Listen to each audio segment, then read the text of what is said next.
இந்த கருத்தா பேசுவோம் அவரோட எபிசோட்ல செம்பர கடத்தல் பின்னாடி நடக்கிற அரசியல் பத்தியும் அதன் பின்னாடி நடக்கிற விஷயங்கள் பத்தியும் பேச போறோம். ஆனா அதுக்கு முன்னாடி தமிழக மீனவர்களோட போராட்டம் மேலும் வலுவடைஞ்சிருக்கு. அதை பத்தியும் தீபா அவரோட 30 நிமிட தியானத்தில் நடந்த விஷயங்கள் என்ன அப்படிங்கிற பத்தியும் பொழுதுபோக்கான சினிமா விமர்சிக்கும் போது பொது உடைமையான அரசியலை விமர்சிக்க கூடாதா அப்படிங்கிற கமலோட கருத்து பத்தி நம்மளோட கருத்தும் 2022 புதிய இந்தியாவா புதிய டிமானிசேஷனா அப்படிங்கிற பத்தியும் பேச போறோம். So let's start the show. கருத்தா பேசுவான் ஆவுடை.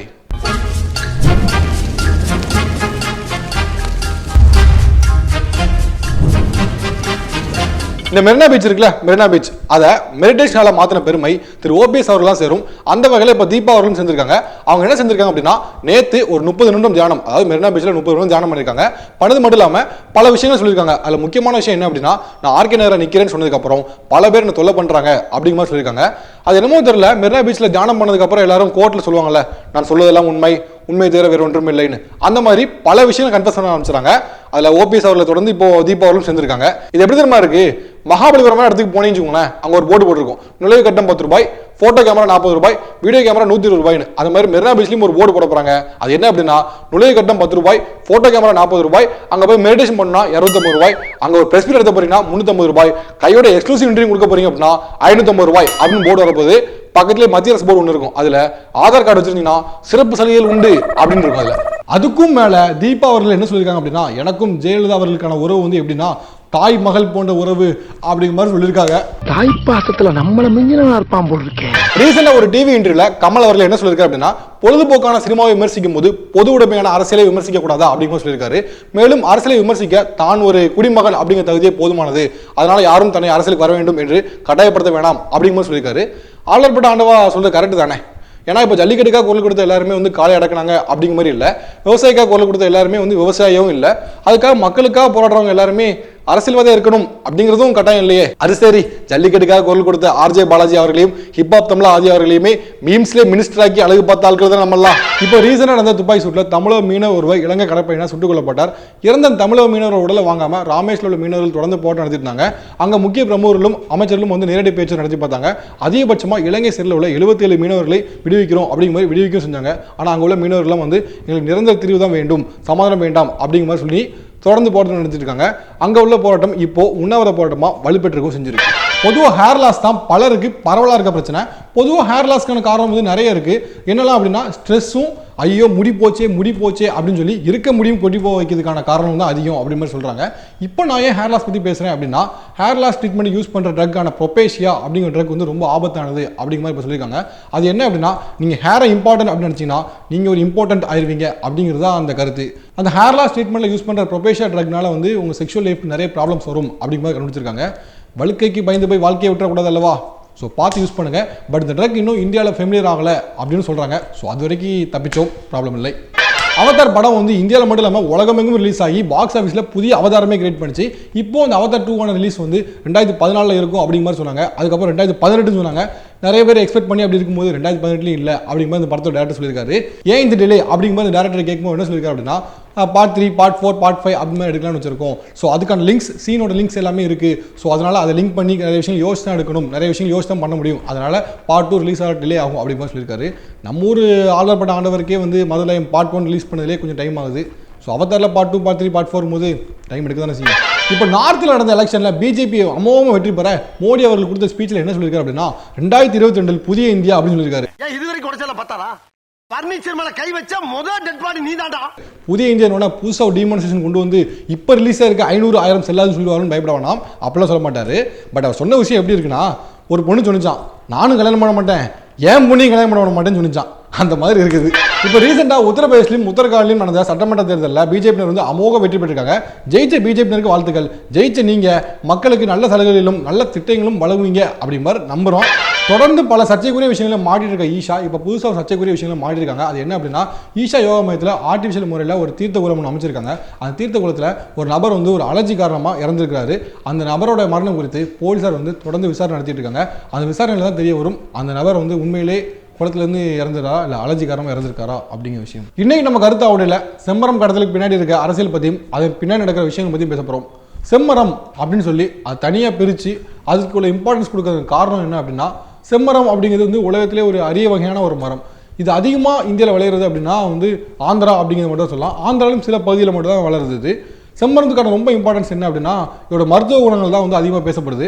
மருத்துவ குணங்கள் அப்படின்னு பார்க்கறதுல வந்து சுகருக்கு வந்து ரொம்ப இம்பார்ட்டன்ட் இது. ஆனால் அது மட்டும் இல்லாமல் வயாகரா தயாரிக்கிறதுக்கும் இது பயன்படுத்துகிறாங்க அப்படிங்கிற மாதிரி சொல்கிறாங்க.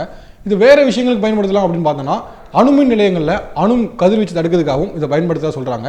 இதுவே ரொம்பவே இவ்வளோ இம்பார்ட்டன்ஸ் இருக்கிறதுனால தான் வந்து இதுக்கு இவ்வளோ டிமாண்டும் இவ்வளோவான ஒரு காரணங்களும் இருக்குது. இவ்வளோ மருத்துவ குணங்களும் இவ்வளோ யூஸ்ஃபுல்லாகவும் இருக்க செம்மரத்தோட வேல்யூ என்ன அப்படின்னு கேட்க போனால் ரொம்பவே அதிர்ச்சியாக இருக்குது. அதோட வேல்யூ ஒரு டன் வந்து 50 லட்சம் அப்படிங்கிற மாதிரி சொல்கிறாங்க. இப்போ ரீசெண்டாக இல்லீகலாக செம்மரத்தை கடத்த முயன்றப்போ அது கவர்மெண்ட் வந்து பிடிச்சிருக்காங்க. அது பிடிச்ச செம்மரத்தை ஏலத்தில் விடும்போது கவர்மெண்ட்டுக்கு கிடைச்ச லாபம் மட்டும் பார்த்தோன்னா 1000 கோடிக்கு மேலே அப்படின்னு சொல்கிறாங்க.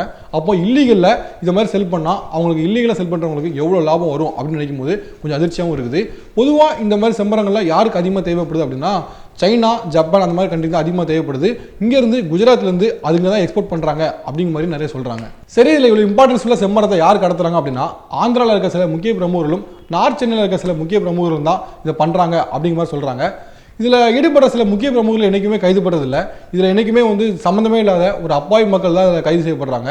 இது யார் செய்கிறாங்க அப்படின்னா பொதுவாக ஒரு தச்சு வேலையிலையோ இல்லை வேறு ஏதோ வேலையிலோ செஞ்சுட்டு இருக்கவங்கள தங்களோட குடும்ப சூழ்நிலையை காரணமாக காட்டி அல்லது அவங்களோட அறியாமையை பயன்படுத்தி இந்த மாதிரி செம்மர கடத்தலில் வந்து பயன்படுத்தப்படுறாங்க. ஸோ அவங்க செய்கிறது வந்து தவறான செயல், அவங்க வெட்டுறது செம்மரம் தான் அப்படிங்கிற ஒரு போதுமான ஒரு விழிப்புணர்வும் ஒரு அவேர்னஸும் இல்லாத ஒரு காரணத்தினாலே வந்து இந்த மாதிரி செயல்களில் மக்கள் ஈடுபடுறாங்க. கேட்குறதுக்கு ஒரு சினிமாத்தனமாகவும் இதெல்லாம் நடக்குமா, இப்போ உள்ள பண்ணுறது தொழில் பண்ணுறது என்ன பண்ணுறோம் ஏது பண்ணுறோன்னு தெரியாமல் சில பேர் பண்ணுவாங்களா அப்படிங்கிற மாதிரி இருந்தாலும் வந்து இதுதான் வந்து ஒரு நிதர்சனமான உண்மை. இது எப்படி எடுத்துக்கலாம் அப்படின்னா மாரி படத்தில் ஒரு குரூப் ஆஃப் மக்கள் வந்து ஒரு வில்லனோட கையில் மாட்டிக்கிட்டு தான் செய்கிறது வந்து ஒரு இல்லீகல் தொழில் செம்மரம் தான் கடத்துறவங்க அப்படிங்கிற மாதிரி ஒரு சரியான புரிதலும் ஒரு அவேர்னஸும் இல்லாமல் வந்து எப்படி மாட்டிக்கிறாங்களோ ஸோ அது மாதிரி தான் நம்ம மக்களும் வந்து தான் செய்கிற தொழில் வந்து கவர்மெண்டால் பேன் செய்யப்பட்டது, அது ஒரு இல்லீகல் தொழில், கவர்மெண்டால் மட்டும்தான் இல்லீகலாக எடுத்து பண்ண முடியும் அப்படிங்கிற சரியான புரிதலும் ஒரு அவேர்னஸும் இல்லாமல் தான் இந்த மாதிரி தொழில் செஞ்சு மாட்டிக்கிறாங்க. இது மாதிரி தான் 2014 2000க்கும் மேற்பட்ட தமிழர்கள் செம்மரம் கடத்தி தான் கைது பண்ணப்பட்டிருக்காங்க. 20க்கும் மேற்பட்டவர் வந்து என்கவுண்டரில் சுடவும் பட்டிருக்காங்க. இதுக்கெல்லாம் காரணம் என்ன அப்படின்னா அந்த மக்களுக்கு வந்து தாங்கள் கடத்திய செம்மரம் அப்படிங்கிற ஒரு போதிய விழிப்புணர்வும் அவேர்னஸும் இல்லை அப்படிங்கிறதான் காரணம். தமிழக அரசு இது ஒரு முக்கிய பிரச்சனையை எடுத்து இதுக்கு ஒரு தீர்வு கொண்டு வந்து சமாளிக்கணும் அப்படிங்கிறது தான் பல பேரோட வேண்டுகோளாக இருக்குது. போன கருத்தாக பேசுவோம் அப்படியே எபிசோடில் நிறைய கமெண்ட்ஸ், அதில் ஒரு சில கமெண்ட்ஸ் இப்போ வாசிக்கிறேன். நான் இலங்கை மன்னார்காரன், எங்கள் ஊர் பேரை சொன்னதுக்கு ரொம்ப நன்றி. நீங்கள் சொன்ன ஜிபிஎஸ் பற்றி கருத்து சூப்பர், கண்டிப்பாக மீனவர்களுக்கு உதவும், எங்களோட ஊரில் அதிகமானவங்க பயன்படுத்துகிறாங்க அப்படின்னு ஹேமந்த் ராமன் டிஎஸ் அப்படிங்கிற சொல்லியிருக்காரு. அந்த ஜிபிஎஸ் விஷயம் வந்து நிறைய மக்களுக்கு சென்றடையணும், மீனவர்களும் அதை குறித்து விழிப்புணர்வு அடையணும் அப்படின்னு தான் நாங்கள் சொன்னோம். அது எல்லாருக்கும் போய் சென்றடைஞ்சிருக்கு அப்படின்னு நினைக்கும்போது ரொம்ப சந்தோஷமாக இருக்குது. ரொம்ப தேங்க்ஸ் பிரதர். அடுத்த கமெண்ட், சிறந்த பதிவு, அப்படியே அந்த பெட்ரோல் டீசல் விலை உயர்வு பற்றியும் பேசுங்க அப்படின்னு முருகன் சங்கர் அப்படிங்கிற சொல்லியிருக்காரு.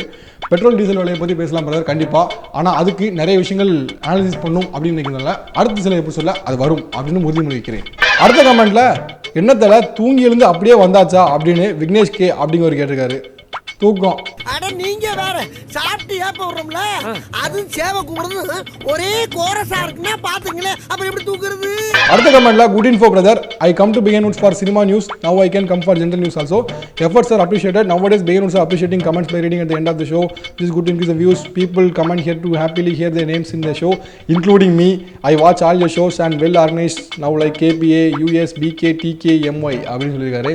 நீங்கள் நிறைய ஷோ ஃபாலோ பண்ணியிருக்கேன்னு தெரியுது, அதுக்காக எல்லா இன்சிடென்ட் எழுதணும் அப்படின்னு அவசியம் இல்லை. பட் ரொம்ப தேங்க்ஸ் பிரதர். இனிமேல் நிறைய ஜென்ரல் நியூஸ் பண்ணுவோம், நிறைய ஜென்ரல் இன்டர்வியூஸும் வந்துட்டு இருக்கு.